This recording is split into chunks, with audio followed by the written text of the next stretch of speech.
দুর্লভ মনুষ্য জন্ম লোভিয়া সংসারে, কৃষ্ণ না ভজিয়া দুঃখ কহিব কাজ। ভগবান অনেক জন্মে জন্মান্তরের পরে মনুষ্য জন্ম দিয়েছে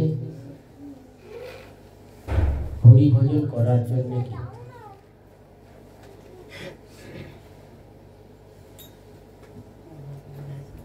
সেই জন্য প্রভুপাদ বলেছেন, ভক্তি সিদ্ধান্ত সরস্বতী গোস্বামী ঠাকুর প্রভুপাদ তার বাড়িতে আছে, এই বইটি যদি না থাকে সংগ্রহ করে 10 টাকা মাত্র দাম, না হলে ওর কাছে থাকলে ভালো, না হলে জেরক্স করে। এইটা যদি মুখস্থ থাকে সমস্ত শাস্ত্র তার কাছে হৃদয় অঙ্গম হবে। তিনি 3 নম্বর উপদেশে বলছেন, হরিভজনকারী ব্যতীত সকলেই নির্বোধ ও আত্মাখ্যাতি। আমরা জানি আত্মখ্যাতি মানে মহাপাপ।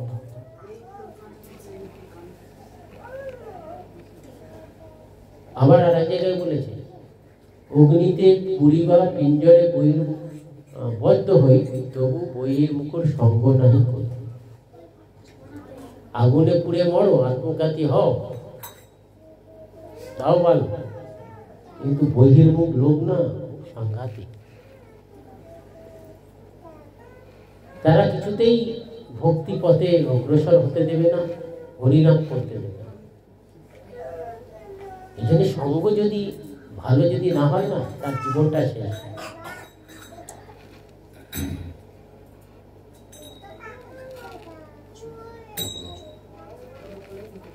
তাহলে যারা হরিভজন করে না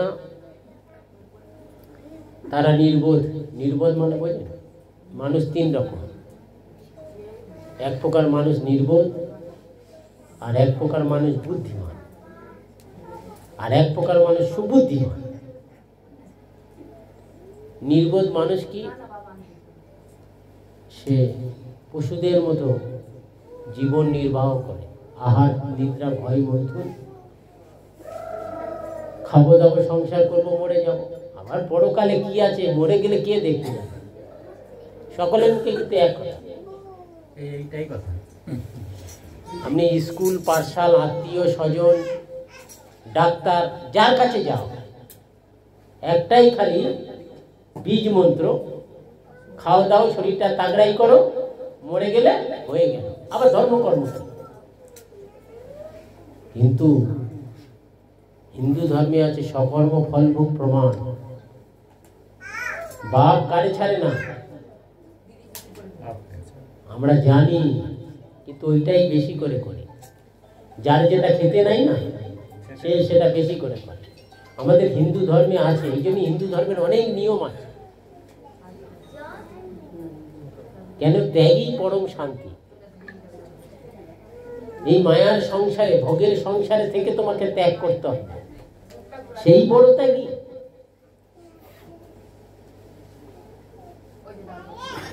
সেই জন্য প্রভুপাদ বলছেন, যারা হরিভজন করে না তারা সকলে নির্বোধ। আর আত্মঘাতী, আত্মঘাতী মানে নিজের আত্মাটাকে, নিজের আত্মার যে উদ্দেশ্য, আত্মার উদ্দেশ্য ঈশ্বর প্রাপ্তি, সেই আত্মার উদ্দেশ্য থেকে যে ভ্রষ্ট, যে অজ্ঞান, যে গ্রহণ করে না এই জিনিসটা, সে কোনদিন তার ইহকাল পরকালের কোনো মঙ্গল হয় না। এই জন্য অনাদি বহির্মুখ, কৃষ্ণ ভুলি সেই জীব অনাদি বহির্মুখ, অতএব মায়া তারে দেয় সংসার আদি দুঃখ। অনাদি বহির্মুখ, ভগবান আর কোনো কালে মুখ তুলে তাকাবে না। কেন? সুযোগ দিয়েছিলাম, সুন্দর ইন্দ্রিয় দিয়েছিলাম, চোখ দিয়েছিলাম গোবিন্দকে দর্শন করার জন্য, হাত দিয়েছিলাম ভজন করার জন্য, মাতৃগর্ভে তুমি কথা দিয়েছিলে যে প্রভু তুমি পাঠিয়ে দাও, তোমার ভজন করব।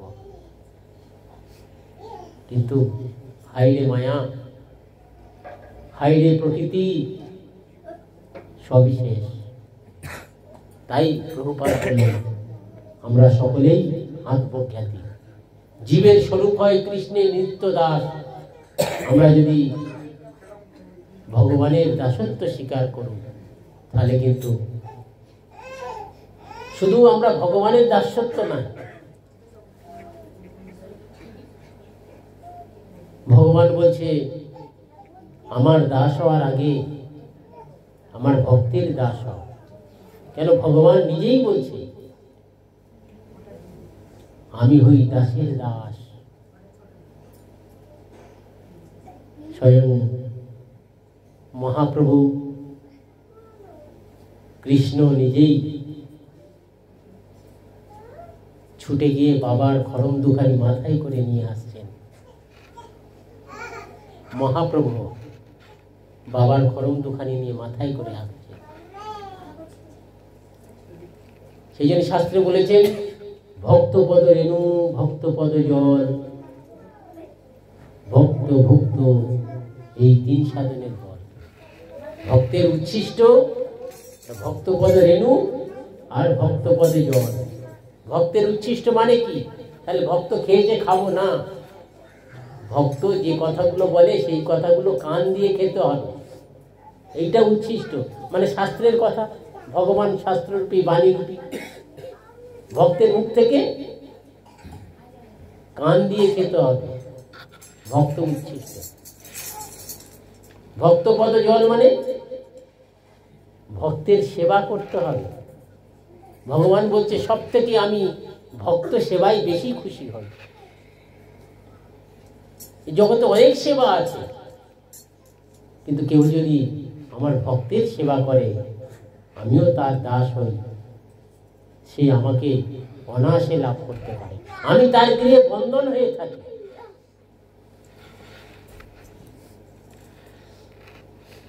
আর ভক্তপদ জল, ভক্তরা যে স্থানে বসে আমার গুণকীর্তন করে, সেই স্থানে বসে হরিকথা শোনা, যে স্থানে ভক্তরা ভজন করে, সেই স্থানে ধুলি নিয়ে আমার মস্তকে ধারণ করা, এটাই হচ্ছে কি ভক্ত পদরেণু। মানে পায়ে হাত দেবো এইটা না, আমরা সব উল্টো ব্যাখ্যা করি। অনেক আছে গিয়ে পায়ের মধ্যে হাত দেয় বেশি করে কৃপা পাওয়ার জন্য। কৃপা মানে কিছু করে পাওয়া। আপনি কিছু করবেন না, মহারাজ কৃপা করুন, কৃপা করুন। সেই কারণে প্রভুপাদ আমাদেরকে আত্মাতত্ত্বে প্রতিষ্ঠিত করার জন্য তিনি আমাদের কাছে উপদেশ রূপে আমাদেরকে প্রদান করেছেন।